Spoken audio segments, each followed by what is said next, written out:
so you always make sure that you start on time. You always make sure that you end on time. Sorry. That's right. So we are here obviously to talk about the Convention of States. This is a solution as big as the problem. We'll explain to you what that tagline means by the time we get to the end of this presentation, and you guys will have a good idea of why it is that we're proposing this idea. Ken, why don't you introduce yourself? My name is Ken Clark. I'm the Regional Director for Convention of States. I handle the Southeast Division and Colorado. So I cover 11 states, and it keeps me very, very busy. And I'm Kristina Cook. I'm the State Director for the state of Colorado. Been in that position since December, and we are working to create the grassroots army and pass an application for Convention of States in the 2017 session, and that's what we're going to be talking about today. So let's start with the problem. We say it's a solution as big as the problem. What problem are we talking about? What's happened to my country? I'm sure that each and every single one of you ask yourself that question when you sit and you watch the news, you listen to talk radio, you listen to what's going on in the world, going, what in the heck happened to my country? This is nothing like what we were promised. This is not where we were supposed to be in 2016. We've got 4 problems, and they all start with the federal government. We've got spending, we've got regulation, we've got subjugation, and we've got collusion. When it comes to spending, we know we are $19.3 trillion in debt because of budget deficits that have stacked up over the years. Trillions more in unfunded liabilities. Trillions more in unfunded liabilities. If you have never visited the U.S. debt clock, oh, of course, no, it's not work. If you've never visited the U.S. debt clock, this is a terrifying and sort of fascinating, hypnotizing thing to watch for a while. Ostensibly, each taxpayer owes $161,188 right now. If you add in the unfunded liabilities, $857,658 per taxpayer. That's what they're saddling you with. And that's what they continue to saddle you with. They have no desire to pull back on that in any way, shape, or form. So I suggest everybody just get out your checkbook, we can cover it tomorrow, right? Yeah, that'll be easy. Exactly. This is more than 100% of our gross domestic product. Exactly. We cannot. I mean, yeah, well, maybe you can select your checkbook and take care of it. This is unsustainable, it's immoral, and it's caused by Washington.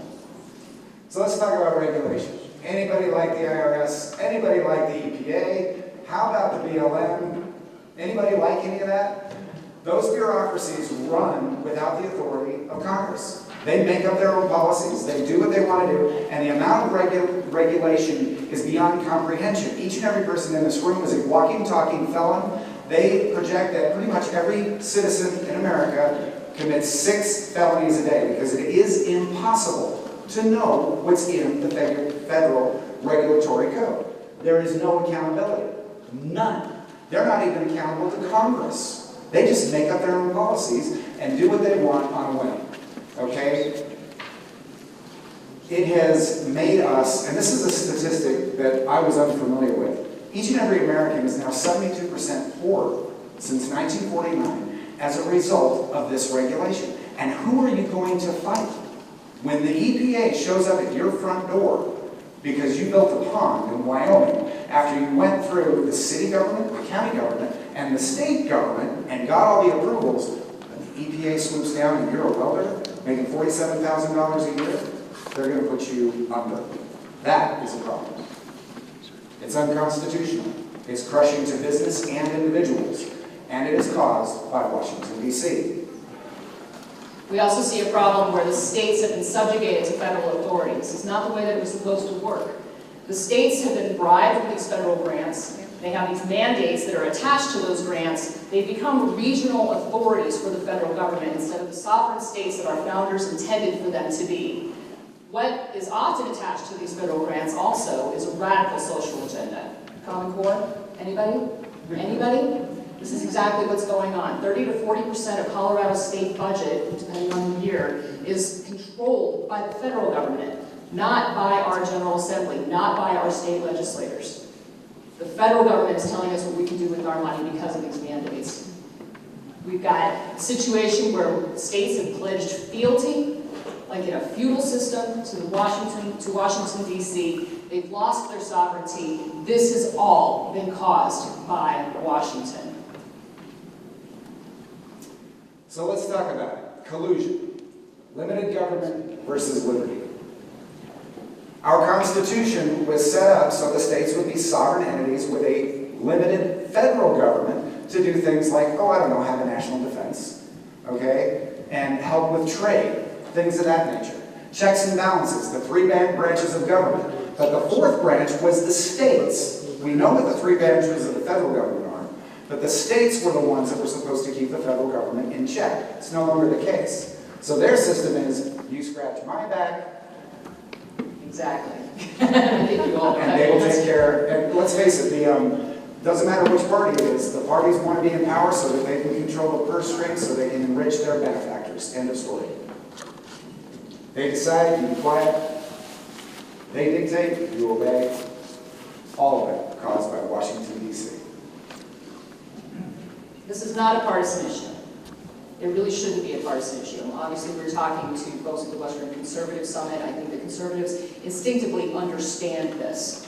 But there are folks out there across the aisle who realize that decision-making needs to be made at a local level, not being done 1,500 miles away in Washington, D.C. The Coloradans need to make decisions for Coloradans. That is exactly where we need to go. Remember that who decides the law is just as important as what the law is. It should be our state legislature. So who gets to determine how much debt is okay? How much regulation is okay? What will be the balance of power with the states? Who decides what in your life? Is it going to be Washington, D.C.? Is it going to be you? Are you going to take that role? Washington's not going to fix itself. There are too many people that benefit from the status quo. So the conclusion, unless some political force outside of Washington, D.C. intervenes, the federal government will continue to bankrupt this nation, embezzle the legitimate authority of the states, and destroy the liberty of the people. Let me ask you this question. Anybody here believe that Washington, D.C. is going to fix itself? Anyone? Any Bueller? Anyone? Anyone buy that? No. They're not. It will not happen. There's too much money and power involved. that's absolutely right. You know, if they change who decides, we can change it back. And that's where the solution comes in. What can we do? Where are our four options? I mean, basically, you know, you look at a problem, you hear about a problem, it's like, okay, what is the solution? How can we fix this? What are our options? What are the paths we can go down? We see four. There are four possible solutions to this. We could do nothing. We could just maintain the status quo and hope that it suddenly rights itself. We can elect the right people to Washington. That's one that you'll hear quite a bit. Nullification is another one that you're going to hear every once in a while. That, you know, based on the 10th Amendment, sounds good, sounds like it's based on the Constitution, we'll talk about that. And then Article 5, which is what we're here to talk about today. So, what do we don't do anything? Nothing changes, right? Washington stays the same. No, it gets worse. Well, exactly, it's going to get worse. Okay? Doing nothing, allowing this to continue is what got us here in the first place, right? And unfortunately, we the people weren't paying attention. It started right after World War II. After we got back, I mean, we were the greatest generation, we were the greatest nation. People went to work and they started taking care of their families and they did the right thing. And they thought that DC would take care of itself. They were wrong. Doing nothing will ultimately allow this country to fall off that fiscal cliff. It will happen. The only real question is when, unless an outside force intervenes. Absolutely. So we can elect the right people to Washington, and that's something that you'll hear a lot at a conference like this. How is that working out for us? Just ask it. Republican majorities, we have Republican majorities in both houses from 1995 to 2007. Okay, and obviously we have Republican majorities in both houses right now, but I want to look at that 12-year period, because that's enough time to get stuff done, right? These were the people who were supposed to be going to Washington to fix our country, to save us. What happened from 1995 to 2007? Republicans increased the debt 92%. In those 12 years, they almost doubled our debt from $4.7 trillion to $9 trillion. They increased the Code of Federal Regulations. It's a 200-volume set. I mean, Britannica, Encyclopedia Britannica, it's only regulation, right? exactly. I mean, does Time Life, you think, have an offer for the OCFR that you can get that every I don't know if I would lift it.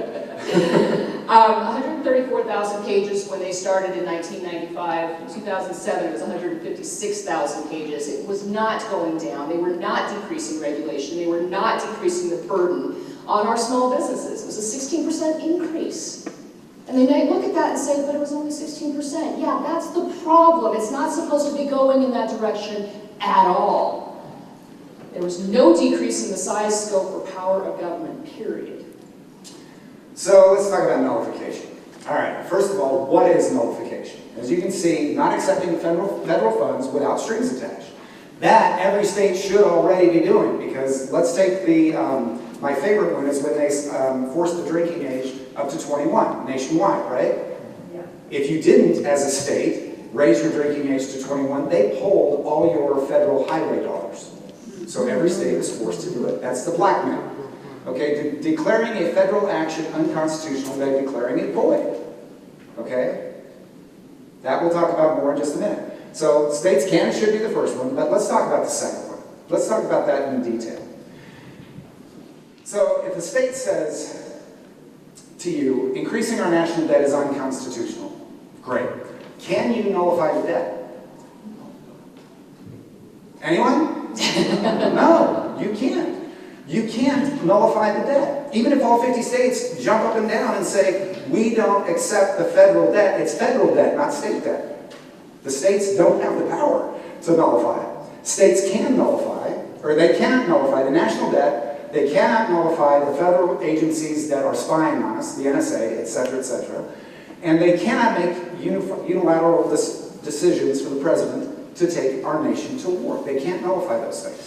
Now, one thing that I like to talk about when talking about nullification is the process. The states say, let's say, take the Second Amendment. And there are states that have said, we are not going to observe those federal Second Amendment laws, the gun grabbing laws, right?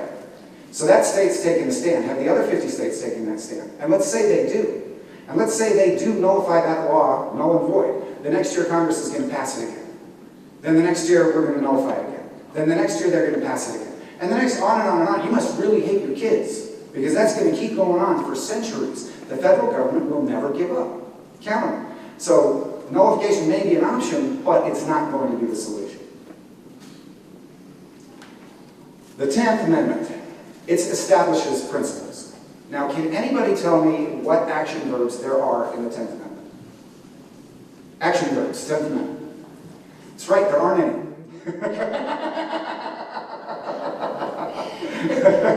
I just like throwing that out there. COS joke, sorry. Yeah. So under Article 6 of the Constitution, are we going to cover that one? Do you want me to? Yeah, Article 6. Yeah, sure. I can talk about this. So obviously, what he was just saying, the 10th Amendment establishes a principle, but nothing else. So under Article 6, the Supreme Court is the Constitution and federal laws. Sorry, let me get this straight. The Constitution and federal laws are the supreme law of the land under Article 6 of the Constitution. So we have that ensconced within our Constitution. Article 3, which covers the judiciary, the Supreme Court determines whether or not a federal law is constitutional. So the Supreme Court is telling us what the supreme law of the land is, not the individual states. So when the states say that's not constitutional, the states try to nullify that kind of thing. They do not have that authority under the Constitution. They do not have that authority. So where are the teeth of the 10th Amendment? Where's the action verb? Article 5. That's Article where the 5. action verb is. We amend the Constitution to clarify the meaning of the stuff the Supreme Court has totally perverted at this point in time. The Commerce Clause, Necessary and Proper Clause, what are some others? Oh, my favorite's the Commerce Clause. Yeah. Yeah. These things that it's easy for us to say, and you hear this a lot in conservative circles, it's easy for us to say that the feds are ignoring the Constitution. It's actually not the truth. The feds are paying great attention to the Constitution. They're paying greater attention to the Supreme Court. Why do you think they're fighting so hard to get majorities? Why do you think they're fighting so hard to get Hillary in there? Because we've got at least 4 Supreme Court justices who are probably going to turn over during this next term. They want that court to be liberal so that it can be interpreted for their agenda and they never have to go through the amendment process in order to change what the supreme law of the land is. I wanted to add something. Every time the Supreme Court makes a decision, they're effectively amending the Constitution. The Constitution that we all love and read, you know, with the amendments and the Bill of Rights and all that, that's not the one that's followed. The Constitution that they follow in Washington, D.C. is literally 2,800 pages long. Every 10 years, they publish it. And that is the Constitution as interpreted by the Supreme Court. That is their Constitution, not ours, but that's theirs. Not as intended, as interpreted. Big difference. Absolutely. So Article 5, really, when you're talking about nullification, Article 5 is the ultimate nullification procedure. And it's the only one that's based in the Constitution. It's the only constitutionally based remedy for this. So the process, how does all this work? We keep talking about Article 5. What does Article 5 actually say? I won't read the whole thing. Whenever 2/3 of both houses shall deem it necessary, the Congress shall propose amendments to this Constitution, or, there's another method, on the application of the legislatures of 2/3 of the several states, shall call a convention for proposing amendments. In either case, they will go out to the states for ratification. So we've got 2 ways to do this. Congress can do it, which they've done 27 times, or we can do it. We have this power. We have not yet exercised it to amend the Constitution. In either case, though, the states do have the power to ratify or not ratify those proposed amendments. The process for Method 2 is that 34 states need to submit applications for the same issue, for the same topic. And that's important to remember. We'll get to that in a little bit. Congress is required. It's a shall call. Just like Colorado is a shall issue state for CCW, it's a shall call the convention. They are required to do so.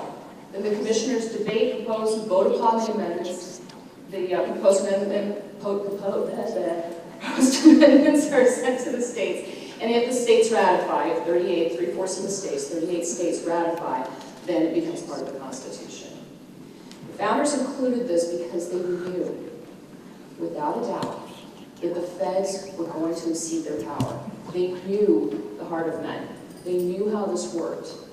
The most important check on federal power is Article 5. They gave us this. It gives the states power over the feds, which we have yet to exercise. So let's talk about the bigger picture. What sets Convention of States apart from the other Article 5 movements that are out there? Because there are a lot of them. You've got balanced budget, there's a bunch of them, and some of them are really, really good. Okay, we have got a very unique application strategy.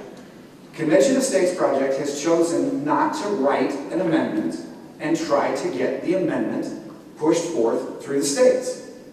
We have decided that it is better to pick subjects rather than amendments, and at the deliberative body that operates just like the state assembly here in Colorado, at the convention, that deliberative body, they will decide the verbiage of the amendments, and they'll vote up or down, and if they vote up, it'll be pushed out through the states. If they vote down, it won't get out of convention.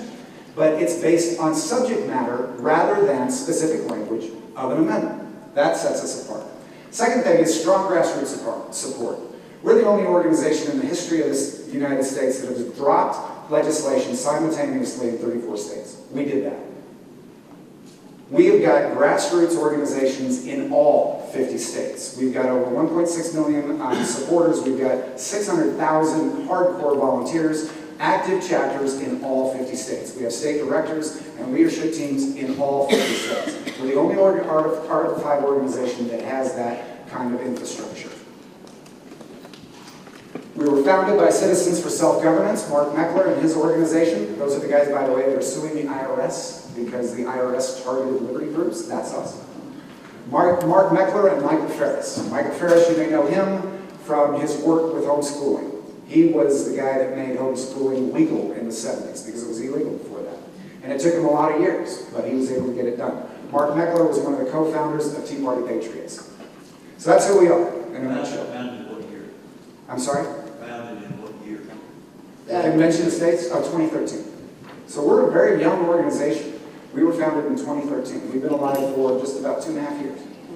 And so we passed 8 states. What we've done so far is, in my mind, remarkable. So our mission is to urge and empower state legislators to call a convention of states to propose amendments to the Constitution to curb the abuses of federal power. That's our mission. That's our mission statement. That is why we exist. Okay? So rather than call, I already went over this a little bit, but rather than call a convention for a particular subject, rather than a specific amendment, that's what we've chosen to do, and build a strong network of grassroots support. The 3 subjects are reining in the size, scope, and jurisdiction, anything that limits the size, scope, and jurisdiction of the federal government. Everybody on board with that? Yes. Anything that creates fiscal restraint on the federal government. Everybody on board with that? Yes. And then the other one is term limits. Yes. So let's talk about the risks on this. Because, we're talking about doing something that sounds pretty powerful. Why hasn't it been done already? What are the arguments against this? And this is something, it's worth exploring what the questions are.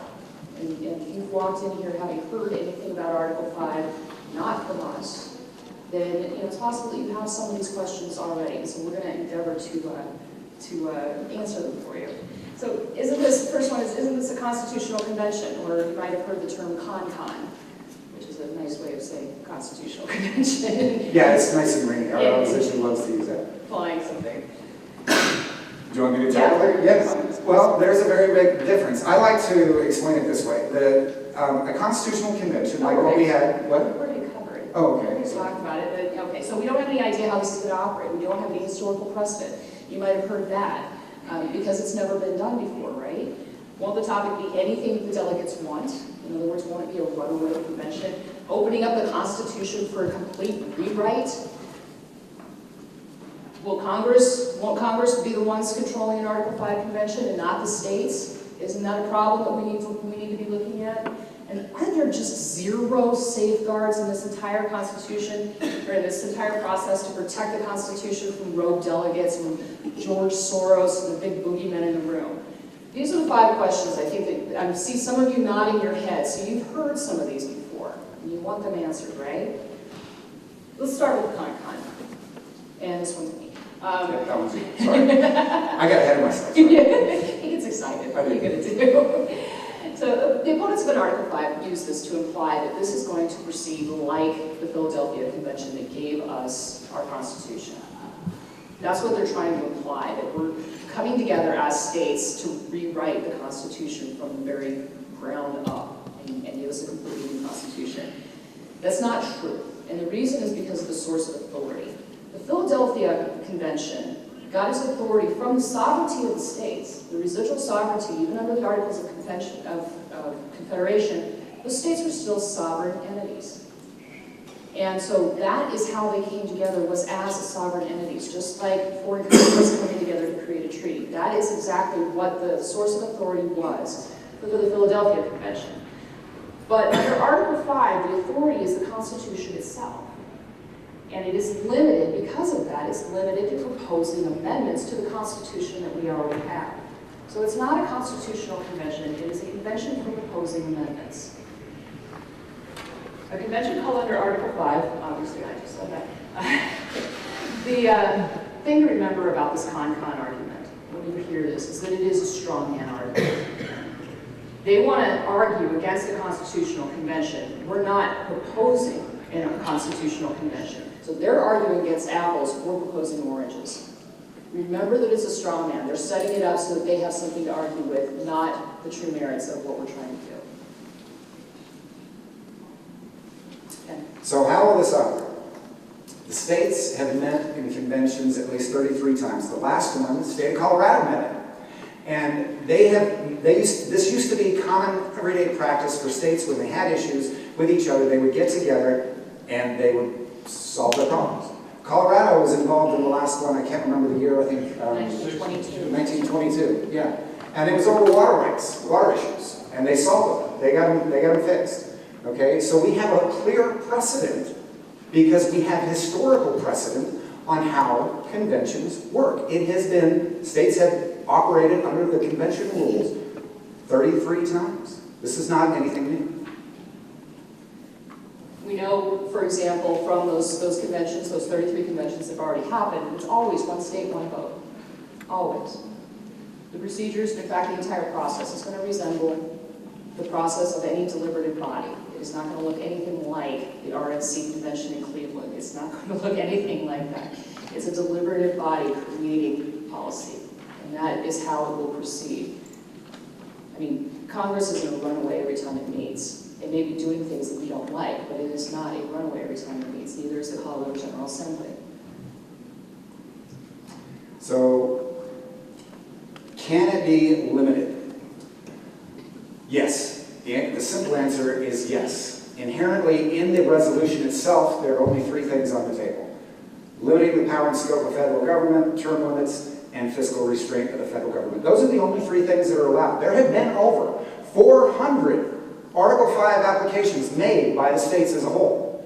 Okay, so ask yourself this question. If there were already been 400 applications and the subject doesn't matter, why then has there not been a convention of states already?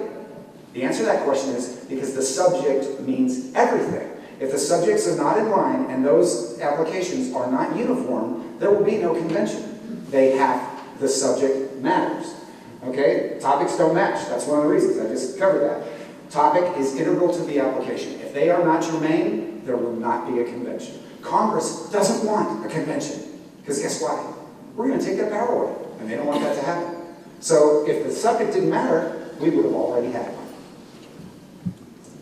This is how it practically works, though. I mean, even if you're not convinced by that argument. Practically, the states are voting on this application, the Convention of States application, which, by the way, is passed as a resolution through both chambers of the House. Here in Colorado, it would be through the House and through the Senate. The governor has no say in this. It does not get signed. It's a resolution. So that's something to keep in mind. Anyway, the states are voting on this application for this subject. This is what they want to come together to talk about. So they're sending commissioners with instructions to cover these topics. These are the things we want you to discuss. These are the amendments we want you to consider. The states are going to recall somebody who goes off topic because we didn't send you there to talk about that. We didn't send you there to talk about the Second Amendment. We didn't send you there to talk about abortion. We didn't send you there. We sent you there for one of three purposes. Impose fiscal restraints, impose term limits, limit the size and scope of the federal government. Those three purposes. Anything else is going to be off topic. Before we get to this one, I just wanted to add, the states write the commission for the commissioner or the delegate to follow. In some states, they've gone so far as to pass legislation that if a commissioner does go there and try to propose something that's not germane, they can spend time in jail. It is a felony. So the idea that this thing can run away, yeah, I don't think so. Yeah, exactly. So the question about will Congress control that? Will Congress control it? We've heard this from time to time. Let's talk about the reason why this was included in the Constitution. The way that this gets put together, and this is part of the legal reasoning that would underlie any argument against it. The reason it was included was to bypass Congress.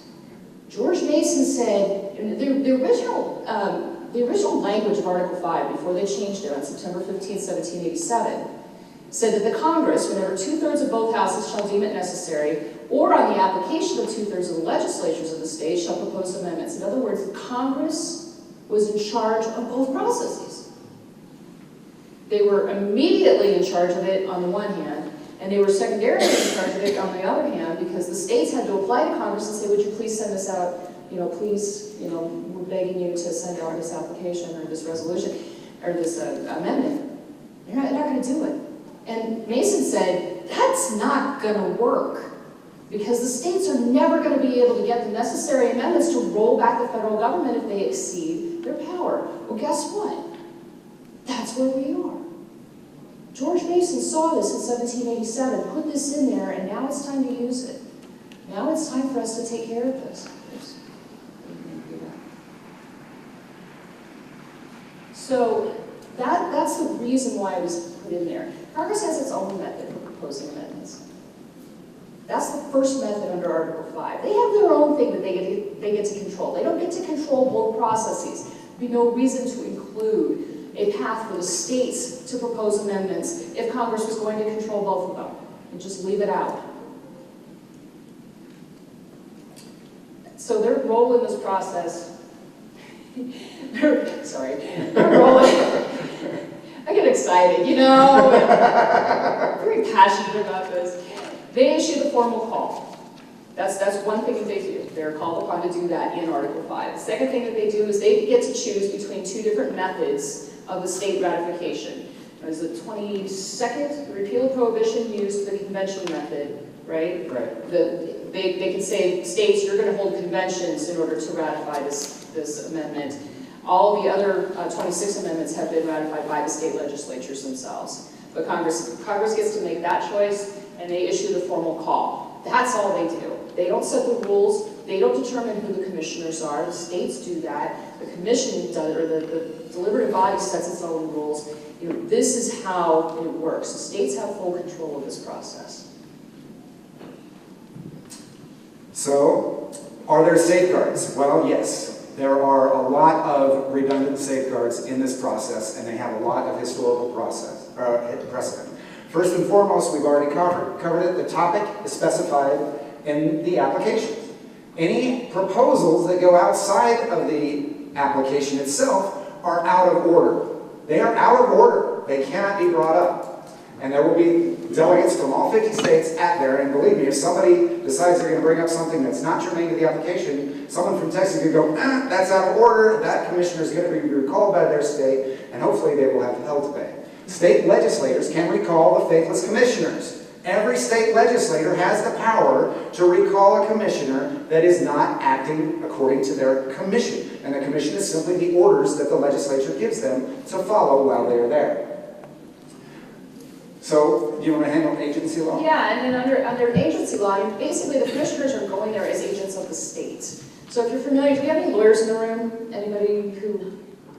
Really? 1 in 11 people in any... That's a great review. I love you guys. You know, what... That just blew my mind, sorry. Gotcha. Pardon? It's a good sign. It is a good sign, you're absolutely right. It's also a deplorable sign about the state of politics in our law schools these days. But under agency law, the commissioners are acting as agents for the state. And so if they act outside, it's like if your insurance agent goes out and buys you $1 million policy that you never asked them to buy, are you on the hook for that? No, you're not. They're acting as your agent, and they're acting according to your directions. So if they go outside the scope of their authority, then those actions are void. The purchase of that $1 million policy is void. And it's the same here. Their actions are void if they are going outside the scope of their commission as agents of the state. Who enforces that? The state legislatures. So we will get to Q&A. Yeah, we'll get to Q&A. We're definitely going to have Q&A, I'm sure. And we're Because doing we'll really have well on cues. time, too. So. Yeah. The most effective safeguard, though, of course, in this process, by far, is the fact that all amendments have to be ratified by 38 states. What this means, if you do the math, is that a single House in 13 different states can block ratification of an amendment. Justice Scalia actually pointed out that it's probably too difficult to amend the Constitution. He made that comment. It's probably too difficult. He did the math once and said that like 1.5% of the population can block.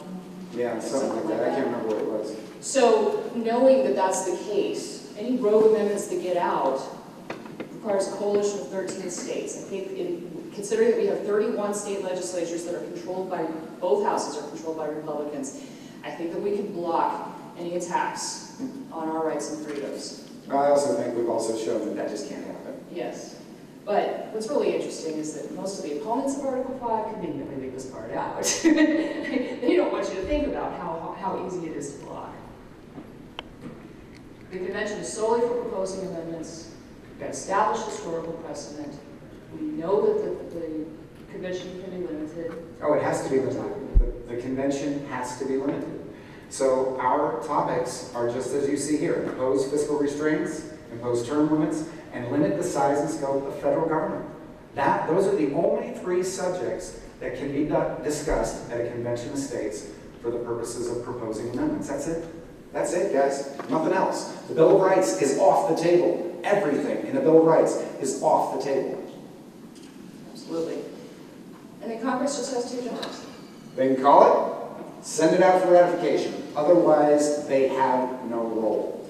Congress does not control this process. The only role they have, as Chris so eloquently pointed out, shall call, and then how will it be ratified? That's it.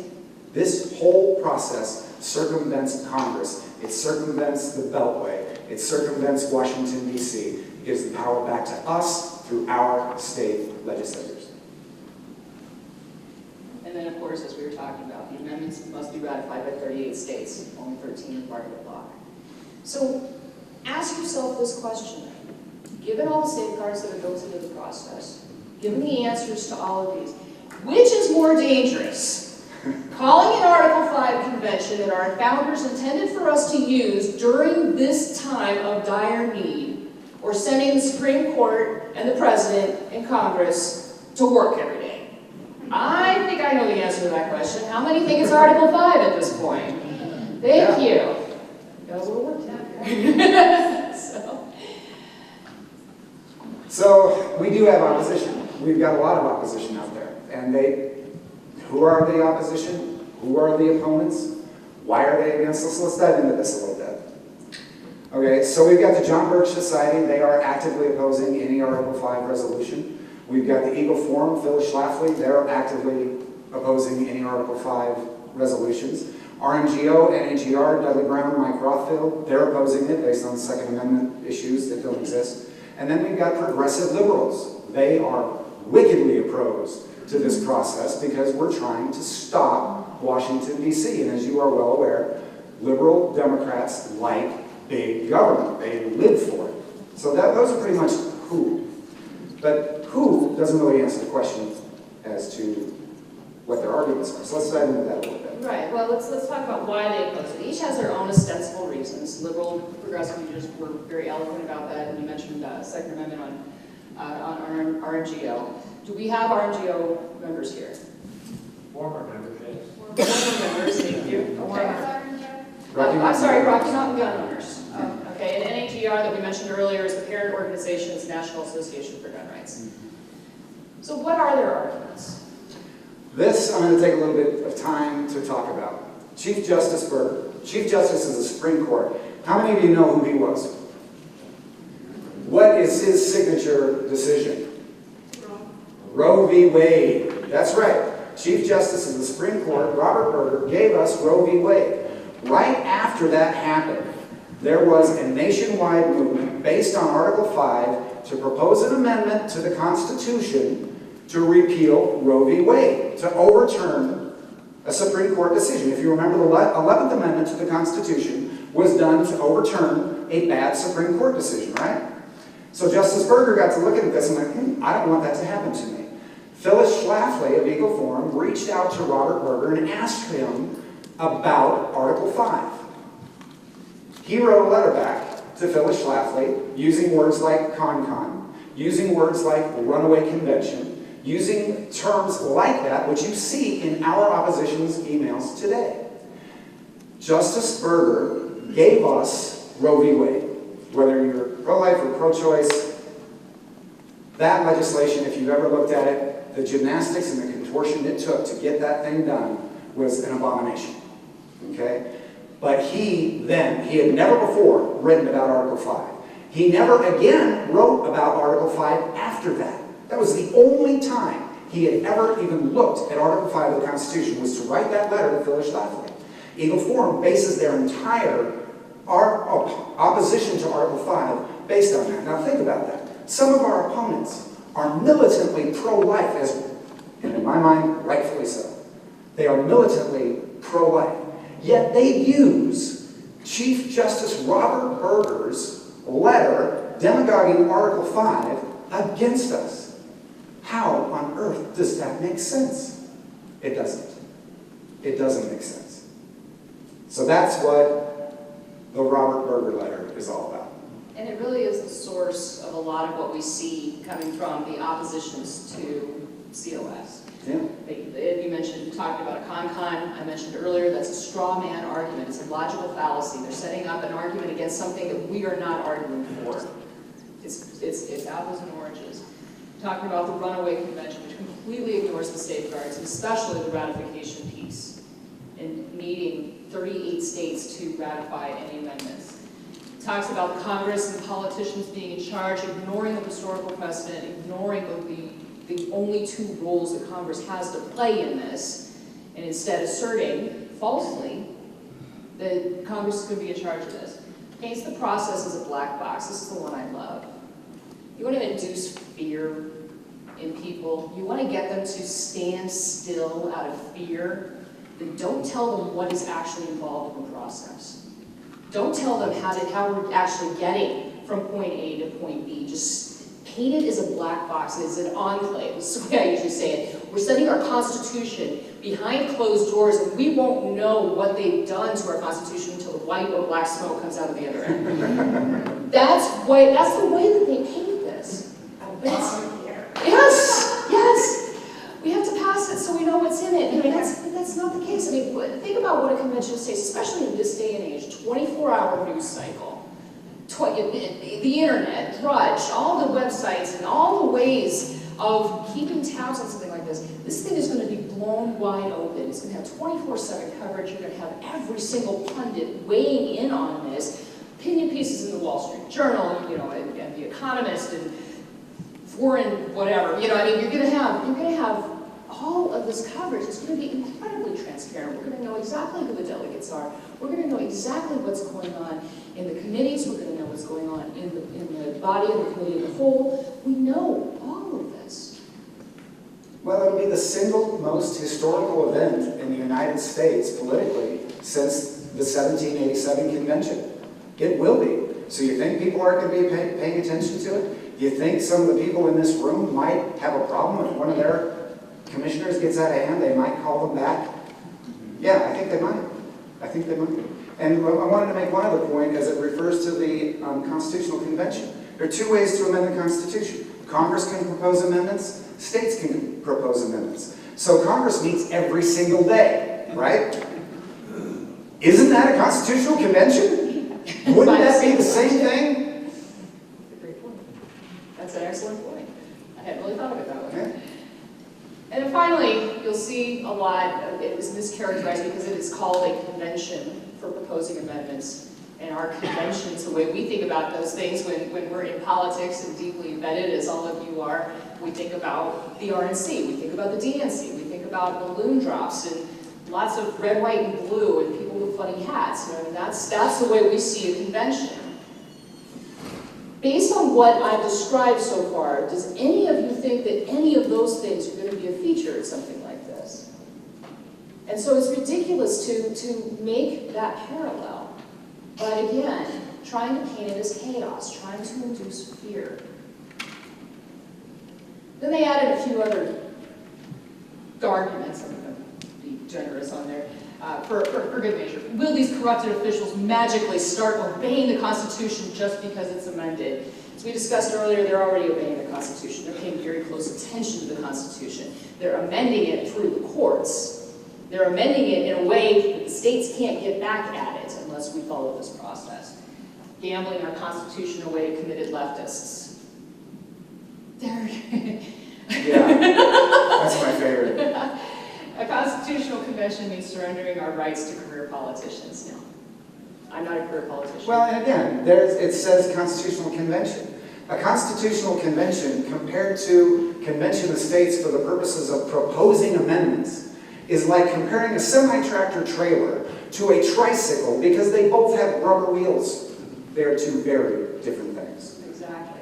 And the process of all of this is not about career politicians. This is not about our senators and our congressmen. This is about people like Ken, people like me, people like you, getting involved We the people, those first three words of the preamble of the Constitution. We're the ones who have the power.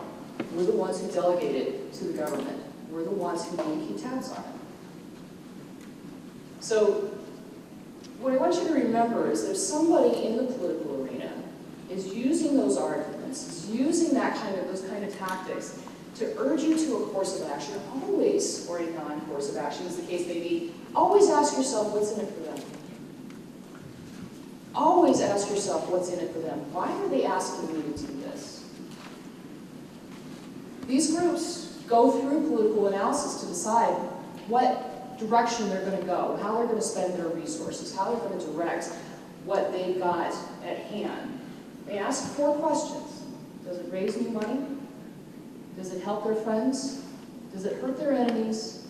And what is the upside gain versus the downside loss? I know these groups, I know how they function. Go through their training. And these are the 4 questions that they're using for political analysis here in the state of Colorado. Notice the one that's missing. Notice the one that's missing. Is this the right thing to do? You need to ask yourself that before you ask any of the rest of this. You need to ask yourself, are we going to preserve liberty in this way? Are there any other options? I don't see any. Is there any other viable way to do this before we hit $25 trillion in debt and 51 cents out of every collected tax dollar goes to interest? Is there any way for us to do that before we close that $5.7 trillion gap? My answer is no. This is the only solution. And so ask yourself, when you see these arguments coming through from groups, when you see stuff or you hear things and you hear people arguing against it, that this is a bad idea, it's dangerous, ask yourself what's in it for them. Is it profitable to oppose Article 5? Is it profitable to maintain the status quo? Is it profitable for your rights to hang in the balance so that they are the David against the Goliath and they can paint themselves in a hero's outfit? Are there any egos involved? Think about that when you're hearing stuff come across on this. Who are the friends that they're supporting? Who are the enemies that they're opposing? Ask yourself these things. I'm not going to tell you the answer because I want you to think about when you hear arguments against Article 5, you hear arguments specifically against the Convention of States, think about that. Always consider the source of something that you're hearing and the motivation behind it. Always ask yourself what's in it for them. So let's talk about who the supporters are. Myself, I'm included in this. I'm a big-time supporter, in case you haven't noticed. Chris Cook, she's a big-time supporter. There are other people in this room that I know are big supporters, but Mark Levin, you wrote Liberty Amendments. How many people have read Liberty Amendments? Powerful, powerful book. Mark Levin and Mark Meckler were both working on Article 5 at the same time. Neither one of them knew it. Neither one of them knew it. But we launched Article 5 almost simultaneously with him launching his book, Liberty Amendments. And it was not, COS, Convention of States, I apologize. But it was not a coordinated effort. Neither one knew the other one was doing it. They came to their conclusions on their own. Sean Hannity, Senator Tom Coburn, Dr. No, as he was known, when he was a senator. Senator Ron Johnson, Colonel Allen West, Governor Bobby Jindal, Sarah Palin, Mike Huckabee, Glenn Beck, also Governor Abbott from Texas. He came out with the entire Texas plan, just like the Virginia plan in 1787.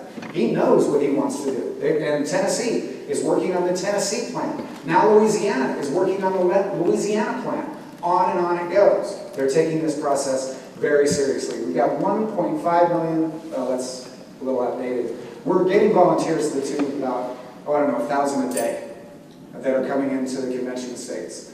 So right now we're up to about 1.6 million volunteers. And people like you. And people like you.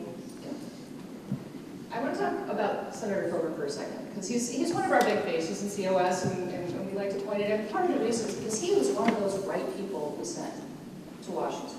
Dr. No. Dr. No. You know, I mean, he was one of those right people that we sent to Washington. He had no backup, virtually no backup in the Senate. no way to get that conservative agenda through, no way to safeguard our rights, because there was no backup. There was, we had a lot of rhinos in there. We had a lot of Democrats in there who are obviously opposed to preserving these rights and so forth. So this process, the more I think about that, and I think about sending the right people to Washington, let's give them some backup.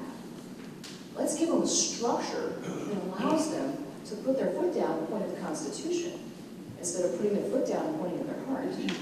See, I know this is the right thing to do. The Constitution says it's the right thing to do. And being able to do that piece of it, that's what I see this process as giving us. One thing I'll add about Senator Tom Coburn, he's a cancer survivor. And he has dedicated, after he became well and went back into remission, that's one of the reasons he left the Senate. And he has dedicated all of himself to the Convention of States while he's still alive. I didn't know that. It's a true story. I didn't know that. All right, so the plan. How do we do this? We covered the process a little bit earlier.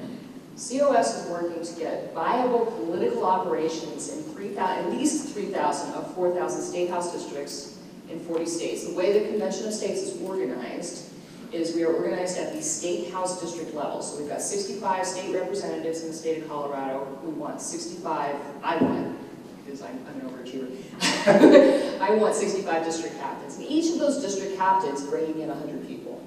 That's what we're hoping to do. And working that geographic area, creating a relationship with the representative and the senator that represents them, and having that, all three of those pieces, the district captains, the grassroots support within those districts, and the legislators themselves coming together.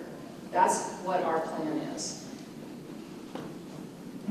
We also have a state leadership team in place which supports those district captains, supports those volunteers and those supporters, and make sure that everybody's got what they need. Everybody's got the resources they're looking for, they get the ideas they're looking for, we're bouncing things off of each other. It's a really exciting team to be a part of. Obviously, I'm the state director. We have a legislative liaison. Her name is Betsy McCain, and she is down at the Capitol when we're in session, talking to the legislators. She is our lobbyist. She's a citizen lobbyist. She's a volunteer lobbyist, but she is our lobbyist, for want of a better term. We've got our grassroots coordinator, a lady named Kat Hakala, who has extensive experience in building teams out of people. Awesome. She really is. Our coalitions director is sitting in the back of the room, Mary Jo. Thank you, Mary Jo Strasberg Aldal, because I have to think about your names sometimes. And our media liaison also is in the back room, the guy with the camera, Alan Knight, who just waved. And then our state information analyst is Stephanie Potts, who's basically our head IT person. So we've got a team of folks who are dedicated to this idea. All of us volunteer, all of us working to make this a reality in the state of Colorado. And then we have our great national team, starting with Ken and moving to the rest of the folks from there, supporting us. This is what grassroots looks like. I've been a grassroots activist for all of my political life, 8 years at this point. And this is what grassroots done right looks like. We do this by training, we do this by engaging our volunteers, engaging supporters like you, educating folks. We're rolling out some really exciting educational initiatives here over the next few months. And then activating and getting people. I told someone the other day, 98% of politics is showing up. That's all it is. We want people to show up at committee hearings, we want people to show up at the Capitol, just showing up, being a presence. Because that is what moves the needle. It really does. And then building those relationships with other grassroots supporters, and also with those legislators. Building those relationships. What we're hearing from the states where the resolution has passed is the legislators who were the most steadfast, who were the least persuaded by the opposition, who were the least likely to waver, were the ones that we had the best relationships with.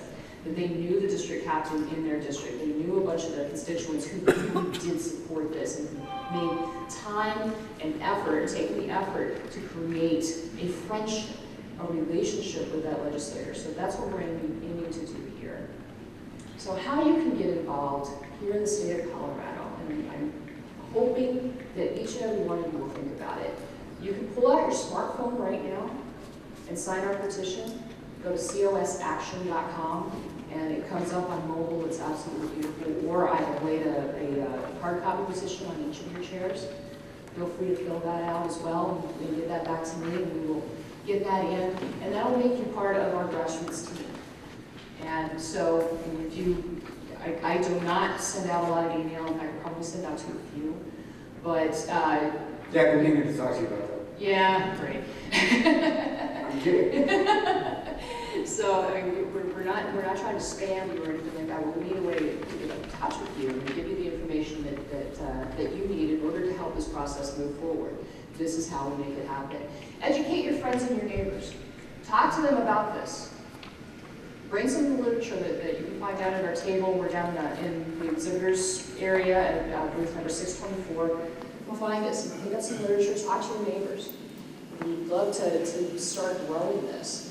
You can sign up as a volunteer. There's so many things you can do, from calling your legislators to emailing them, writing letters, making phone calls to other supporters. You know, at that level, you can apply to be a leader, become a district captain if you're interested in doing something like that. Apply to be on our state leadership team. We'd love to have people involved. So you can find all of that at conventionofstates.com.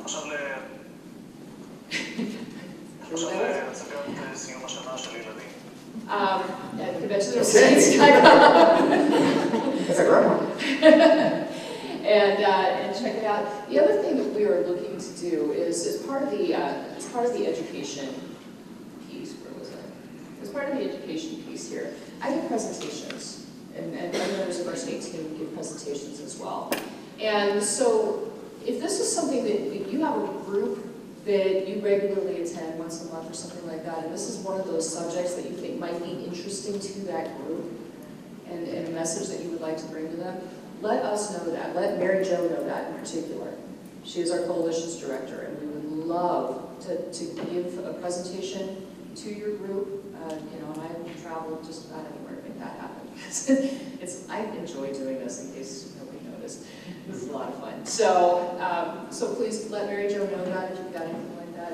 And do you have any? Yeah, Mary Jo's got a sign-up sheet in the back of the room. If you'd like to get involved, if you have a group that wants to do a presentation, she's got it all sitting back there. She's got a lot of neat stuff. So please, just go take a look. Before you leave, please go take a look at the table that she's got set up.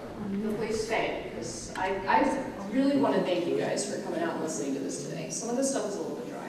It's a little bit wonky, it is, and it's an interesting process. And I can't thank you enough. You've got a great state leader in Chris Cook. Let's give her a hand for doing this. Also, for the rest of the team in the state of